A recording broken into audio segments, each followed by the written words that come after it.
Neuveríš, že tento experiment je skutočný. Ani neuveríš, že tento experiment je skutočný. Vedci vzali vzorku čerstvej ľudskej krvi a dali ich do dvoch skúmaviek. Prvú skúmavku vložili do Faradayovej klietky. To je špeciálna komora, ktorá blokuje všetok zvuk a elektromagnetické polia. Druhú skúmavku vložili do zvukovej komory s reproduktorom a vystavili ju hudbe. No a po 20 minútach zobrali prístroj a zmerali, koľko červených krviniek v každej skúmavke prežilo. No a teraz príde to šialené. Krv v tichej Faradayovej klietke obsahovala už väčšinou mŕtve bunky. Ale krv vystavená hudbe bola stále zväčša živá.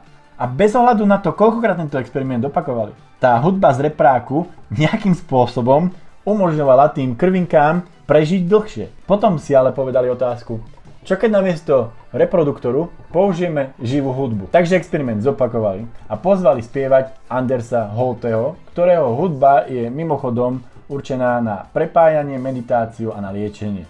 Po 20 minútach v tej tichej klietke zase žiadna zmena, mŕtve bunky. Ale krv vystavená živej hudbe.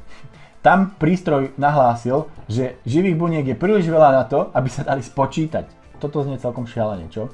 Ale možno práve preto Pythagoras pred 1000 rokmi povedal, že hudba by sa dala použiť na liečenie. Pretože na tej najhlbšej úrovni naše tela nie sú hmota, ale je to energia, frekvencia. A dôkazov